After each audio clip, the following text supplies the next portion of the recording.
And while we can't yet do it in the blink of an eye, you'll be amazed how much ground we can take when we do it as a strategically coordinated force.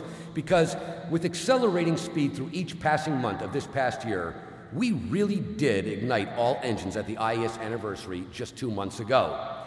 To quickly recap, those campaigns were specifically engineered to halt the dwindling spiral, or more technically, to literally audit this planet from 3 feet behind society's head and thereby remove the surface charge before it builds up and blows the whole works.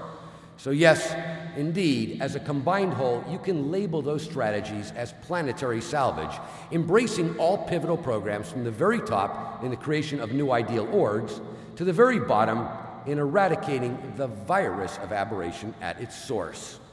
Accordingly, if not poetically, we're better to begin a year-end review than with our 2006 campaign to break the dark spell cast across Earth by psychiatry. By way of a recap, that campaign was expressly, maybe even diabolically, engineered to ignite both government action and media blizzard. It's also got an internal kicker, our mental health budget adjustment kit, which essentially works like a smart bomb in that it sniffs out psych fuel lines and blows the funding mechanism. And in that way, to put it bluntly, we booby-trap the whole psychiatric ecosystem.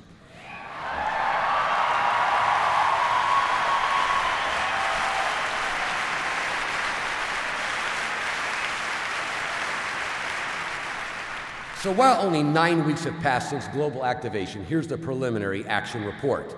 CCHR Central has a tracking board designed to measure collateral damage from our campaign rollout.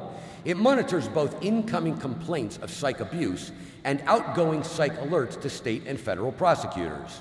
And while it's sometimes tricky to determine just whose bomb hit the ammo dump, this much is blazingly clear. While it takes a psych 8 years to earn his license, we've already yanked 21 in the last 4 weeks.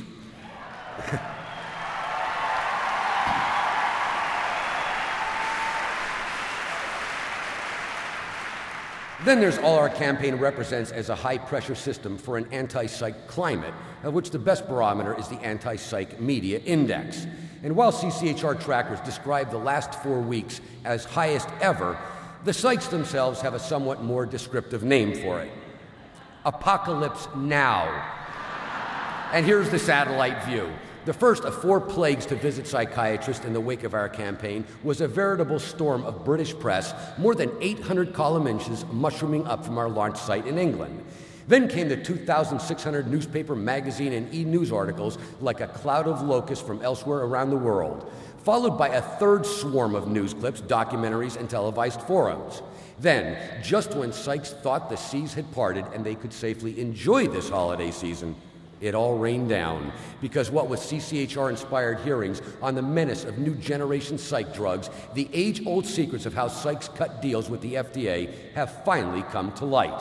And since the FDA can't get the toothpaste back in the tube, they just agreed to smear new black box warnings all over the antidepressant lineup, which in turn fueled an anti-psych media fest like something out of Revelations, and it looks like this. The Washington Post, the Washington Times, the New York Times, Chicago Tribune, Herald Tribune, USA Today, Associated Press, and all over network news, until as of tonight, well, let me put it like this. At our IAS anniversary celebration, I told you psychs were about to believe in the divine wrath of God, and sure enough, they now know that wrath is swift and certain, because in just the last 8 weeks came 37,824 column inches of anti-psych press to mess them up but good, and that's our 2006 campaign for the global obliteration of psychiatry.